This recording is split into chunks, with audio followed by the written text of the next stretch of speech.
வந்தே வந்தே மாதரம்.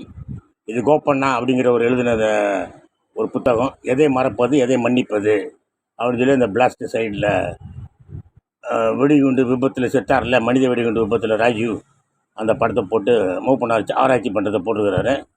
எதை மறப்பது எதை மன்னிப்பது. இப்போ ரொம்ப கன்வீனியண்ட்டாக மறந்துட்டாங்க. அதை பற்றி வாயே திறக்கிறது கிடையாது.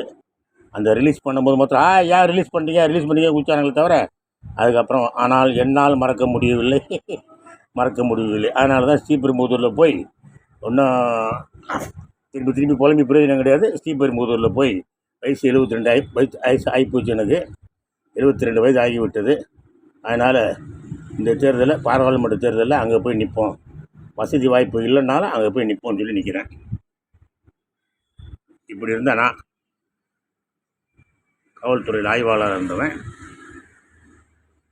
இப்படி 2008 நரேந்திர மோடி வந்தார் சென்னைக்கு. துக்குளக் ஆண்டு விழாவில் அன்றைக்கி இந்த ஒரு பேனரை கட்டிக்கிட்டு ஒரு 2.5 மணி நேரம் நின்றுக்கிட்டு இருந்தேன்.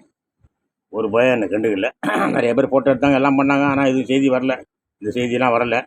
இது 2014 நான் விருதுநகர் வேட்பாளராக இருக்கும்போது இந்த பேனரை அடித்து நாங்கள் பிரச்சாரம் பண்ணேன். 1517 ஓட்டு வாங்கி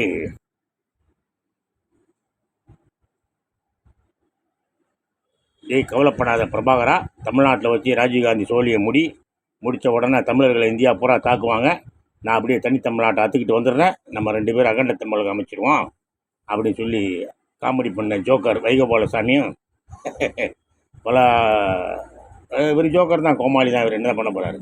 சோனியாவை பார்த்து வாடகை பாக்கி வாங்க முடியாத ஆள் ஜோக்கராக தானே இருப்பார், என்னதான். அதனால் இந்த அளவுக்கு ஆகிப்போச்சு. நான் ஸ்ரீபெரும்புதூரில் போட்டிடுறேன்.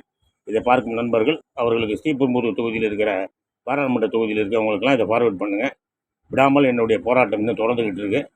விரைவில் சிறிய புத்தகம் ஒன்று வெளியே வரும்.